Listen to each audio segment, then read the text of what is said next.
billboard. These days, boomers and everybody else, it seems, are stressed out and have many challenges that don't seem to have easy answers. My guest this week, Dr. John H. Diepold Jr., is a licensed psychologist who has belonged to, been a board member of, and had many accomplishments among many different professional organizations over his 37-year career. He's also recently a published author of a new book called Heart-Assisted Therapy. Among the other things that he enjoys doing is working with high school and college athletes to help them improve their performance. Welcome, John. Pleasure to have you. Thank you. Nice to be here, Bill. So, what I would really like to know first is what is heart-assisted therapy and how can it help people? Let me first explain a little bit about how heart-assisted therapy came to be in order to put it in the context of what is heart-assisted therapy. Okay. I didn't start out to create a psychotherapy model. I just ended up here. Mm-hmm. And that is a result of over all my years as a clinician wanting to find effective psychotherapy modalities to help people. And the various modalities were helpful, but from my perspective, they left something to be desired. Something was missing. It can only take people so far. A lot of prep work involved. So I studied a great deal of therapy modalities after leaving graduate school. And then I stumbled into some of the more mind-body psychotherapies, hypnosis being one for many years, and into a therapy called EMDR, and then something called thought field therapy. And it got me into really understanding and noticing how much more powerful a psychotherapy can be when you fully engage the mind and body. Now, the thought field therapy part brings in what is now a field known as energy psychology. And that is a group of therapies that utilize the body's energy system, including the meridian system, the chakra system, biofield system. But it got me into studying about physics and quantum physics. Never would I have dreamed in a million years that that has application in psychotherapy. Not something you would think of that a psychologist would even consider. No.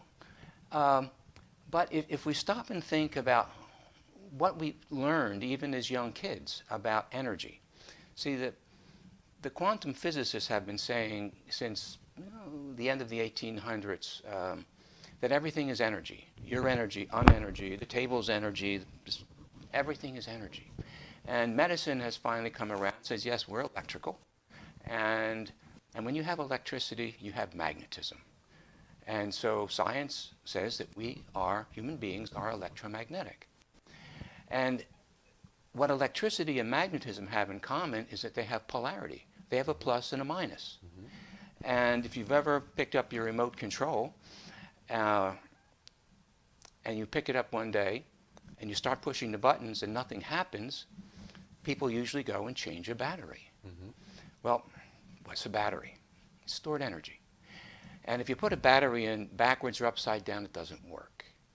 Because inside there's a little diagram with pluses and minuses to show you how the battery needs to go in so that the energy can flow appropriately for that device to work properly.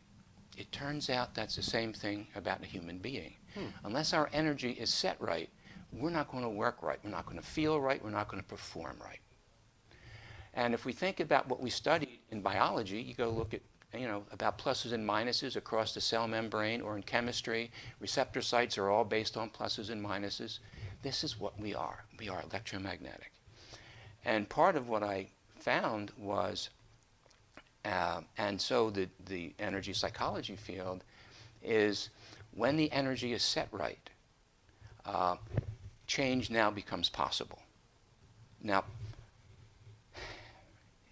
in energy, when we look at the body, the heart produces the strongest electromagnetic field of any organ in the body. Mm-hmm. Now, we've been, in my opinion, a very brain-focused society over the past, 10 years, 15 years. And the brain is an important player, but it's not the only place where the action is. In fact, Well, it regulates all of your body systems, and from what I understand, it controls the fight or flight mechanism, but it's not necessarily very effective at solving problems. Well, again, yes or no. Yes and no. The brain is a player and it helps do all that. But from the research that I've discovered is that it's the heart that tells the brain what to do. The Heart Math Institute has been studying the heart and heart functions and the electromagnetic fields of the heart since the late 1990s. And the heart's field can be picked up about 8 feet away from a person. The energy in the brain may be about 12 inches. Really? Yes. And the heart math research also shows that the communication between the heart and the brain, 90% of the impulses are afferent going from heart to brain and only 10% brain to heart. And their conclusion was it's the heart that tells the brain what to do. Interesting.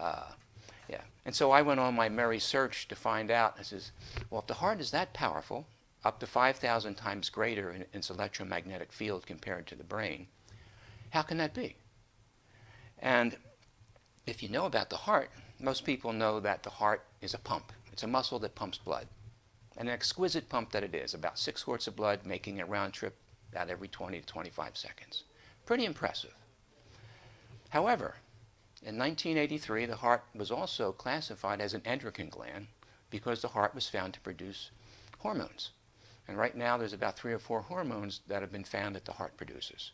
In 1991, the heart was found to have its own intrinsic nervous system. This cardiologist named Dr. Armour called it a heart brain, but I don't like that term because that makes people think here. To me, it's like a heart gate. There's something about this intrinsic system. So with that in mind, I began to look a little deeper. And guess what the first organ is that develops in a fetus? It's the heart. Heart begins beating by the 25th day. What's it beating? Information. Sound waves, pulse waves, electromagnetic frequencies. Right from the very beginning, the heart's been running the show. The organizer, the director, the choreographer, the synthesizer of all that we have become. And from my experience, it's a lifelong process. It's the heart that really is running the show. And when I deal in the world of events and concerns that people seek a psychologist for, it's usually all matters of the heart. Interesting. It's the heart that's hurt. It's the heart that needs to heal. I'm really interested in hearing more, but right now we need to take a break, John, for a word from our sponsors. I'm Bill Borton with more Live Better Longer in a few moments. Thank you. Welcome back to Live Better Longer. I'm your host, Bill Borton, here with my guest, John Diepold, a licensed psychologist. So, John, before the break, you were telling us about how you came to discover what has become heart-assisted therapy. So, continue, please. Okay. Well, my many years of hypnosis training taught me to be a very good observer of people. And I'll ask you, I don't know if you consider yourself a good observer of people. I suspect that you do. But when someone is excited about something or upset about something, doesn't matter whether it's positive or negative. It's this pole business again. Or they're expressing something that's truthful or genuine, they really want to get a point across, what do they do with their hands? They usually move. Where do they move to? Their heart. Yeah. And once I say that, if you look around, they do this. And it's completely unconscious. And it's cross-cultural. When I teach in Europe, they do the same thing. In my sense is that this is our own innate way to self-regulate. When we get excited, we say something truthful, we don't even realize we're doing it to self-regulate, to calm the system or to bring the system up a little bit. We do this instinctively. So I noticed that. And piecing together some of that other information along with what I had been doing previously in therapy, I began having people put their hand on their heart, initially one hand on their heart and one hand using meridians points, but then going to both hands on their heart and focusing on what their issue is and taking respirations. which later I call heart breaths. And what I found by report of the people is a qualitatively different experience in working through their issues, that it's gentle, it's nurturing, it's calming, and it allows them to go through some very difficult material in a surprisingly calm way.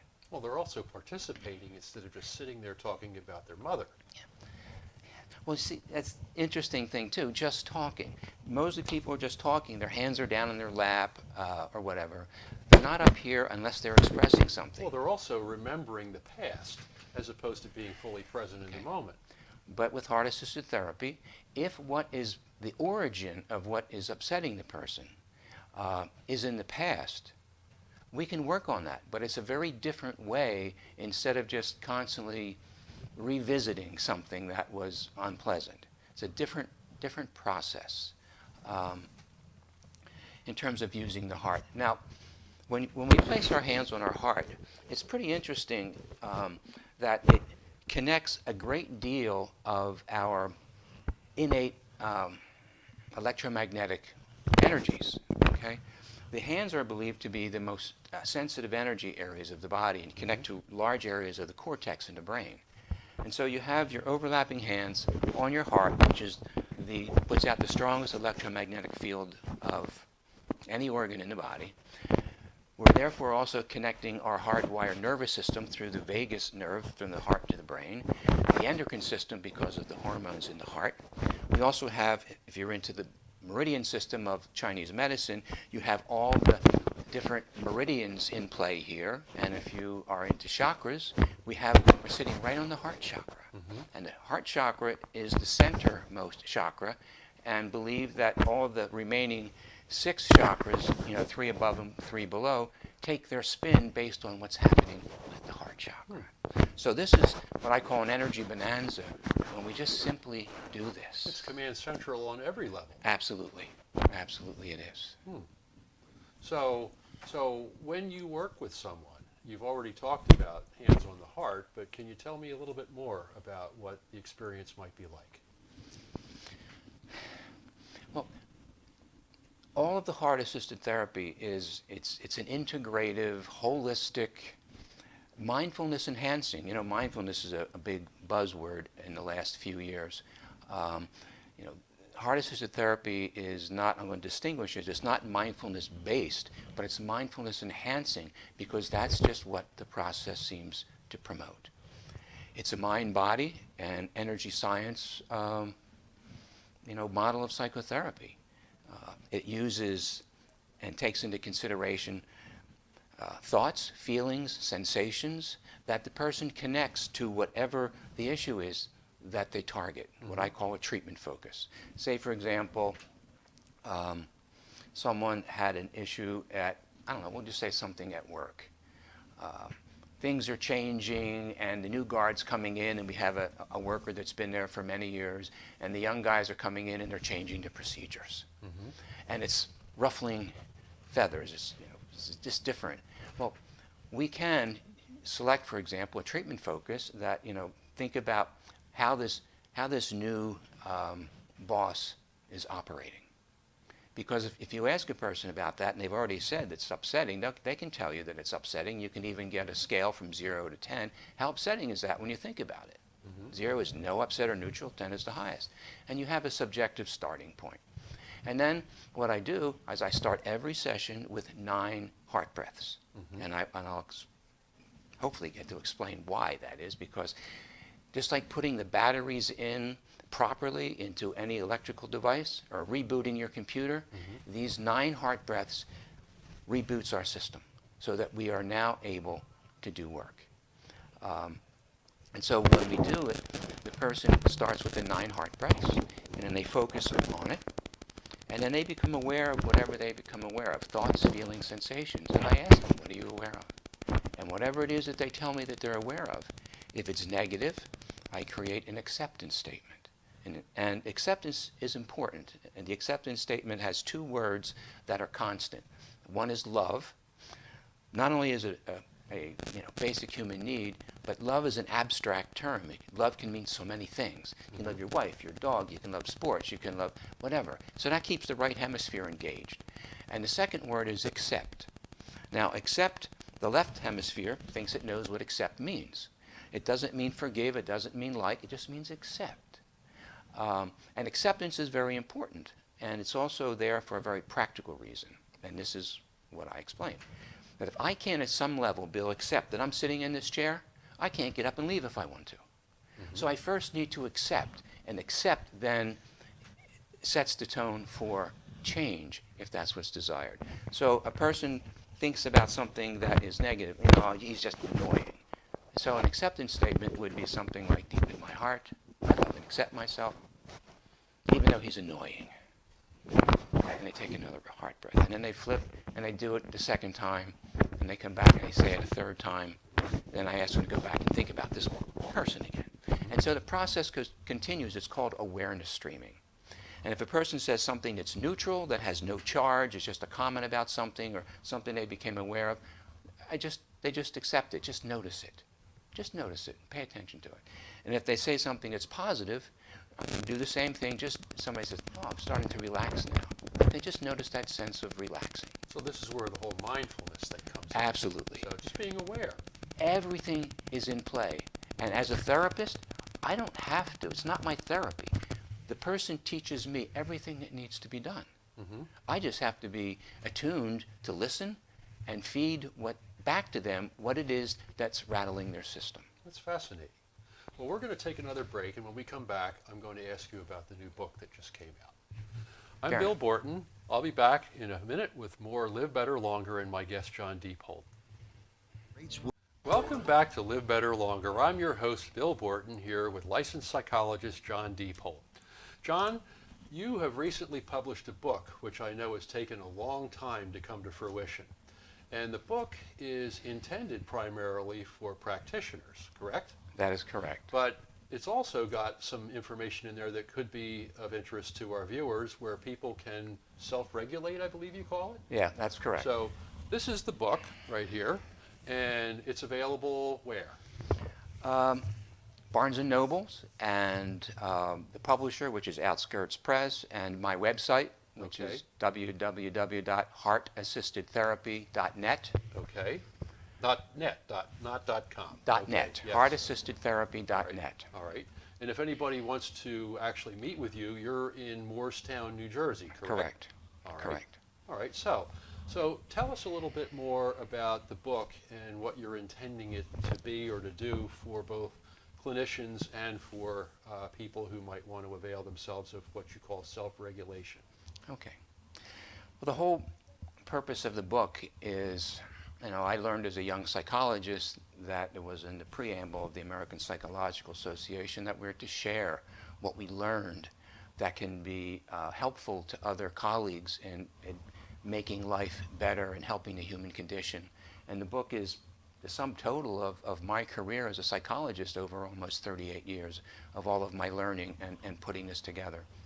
And as an individual psychologist working with people, I've never felt better about how I can help someone get to wherever it is that they need to get to and to clear out whatever it is that interferes with them being able to accomplish that. Now, the book is designed primarily for my colleagues. There's psychologists, anybody who does psychotherapy, but also for physicians, educators, because this is where the self-regulation part comes in. Okay. Now, the self-regulation protocols, which I call HAT-SR, came about as early homework assignments. A patient would say to me, "Doc, is there something I can do in between sessions so I can just settle?" I said, "Okay." And so I put together this self-regulation protocol, which I will model with you in just a Okay. moment. All right. And what it consists of are the 9 initial heart breaths. And in this case, we're going to do one single generic acceptance statement, and then back to the 9 heart breaths again. It's like bookends. And these 9 heart breaths, the way that it's done, is designed to keep the system online, if you will, in the event that the emotional charge of whatever it is the person is thinking about wants to throw them offline. So at any given moment, you can bring your mind back You to can the process. we can reset yourself. Reset. Yes, by doing that. Interesting. Mm-hmm. All right, so walk me through it. Absolutely. This is a generic one, which I call an all-purpose one, and I think you'll get the sense of it. And it brings home the point that accepting where we are as a starting point is the beginning of any change. Okay? So let me invite you, Bill, to overlap your hands, place them on your heart, and just kind of blankly focus on something across the way and take 3 easy respirations, the way you normally breathe, which I call heart breaths.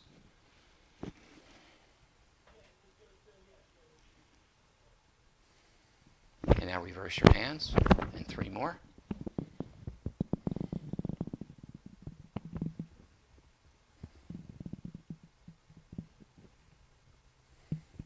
And back again, 3 more.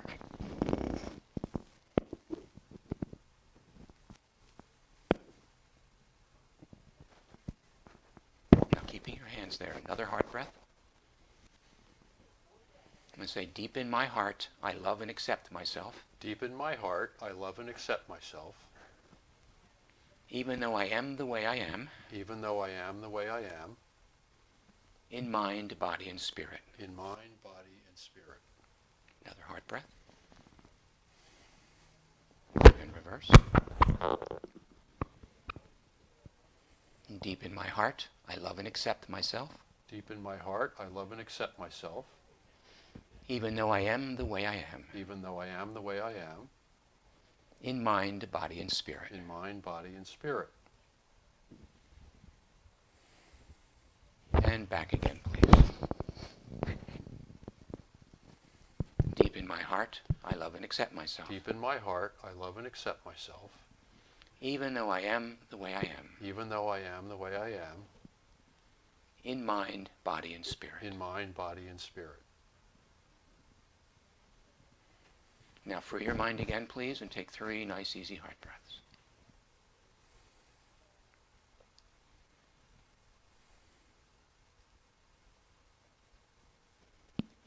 And reversing in 3 more.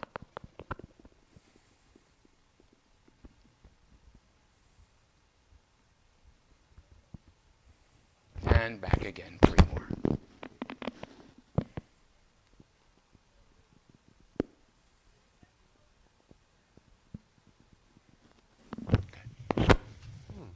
How you doing? Fine. Calm. So the self-regulation then becomes part of what you do with athletes and people who want to improve their performance. Yes. And also athletes have things that are getting in the way of their performance. Something happened, they didn't turn out something the way they wanted to, and that they carry forward. And we need to clear that out of there. So the message before we wrap up then, Dr. Diepold, is that boomers or anyone who wants to live better longer can take personal responsibility to improve their sense of well-being through heart-assisted therapy, either working with a therapist such as yourself or someone who's trained with you, or through self-regulation. That's correct. And people who use it invariably say that it's very calming, very self-nurturing. I had one woman said to me one time, she said, I never worked so hard sitting down in my life. But she was as happy as can be. And my success stories is what keeps me going and kept me motivated to do this. Now, if I can add one more thing, if we have time, notice that I'm monitoring respiration. Breathing is a big part of it. Breathing comes from the operation of the autonomic nervous system, in particular the sympathetic and the parasympathetic branches. If you understand that the exhale is the parasympathetic, it's like the brake, and the inhale is the sympathetic. And when people get upset, they stop breathing, or the breathing becomes choppy. And so I spend more time watching hands on the chest, because that tells me where they are with this. And when they let that go, then that tells me when to shift over and do the next heart breath or the next acceptance statement, whatever we need to do. All the information comes from the person who's right there with me. They teach me everything that we need to do. Fascinating. Well, thank you very much for coming on the show. This has been very informative, enlightening, and hopefully many of our viewers will avail themselves of either going to heartassistedtherapy.net and or buying your book. Thank you, very much. Thank you very much for having me. Thank you for watching Live Better Longer. Your host, Bill Borton. I'm looking forward to seeing you next Tuesday at 11 on RVN TV. Have a great day.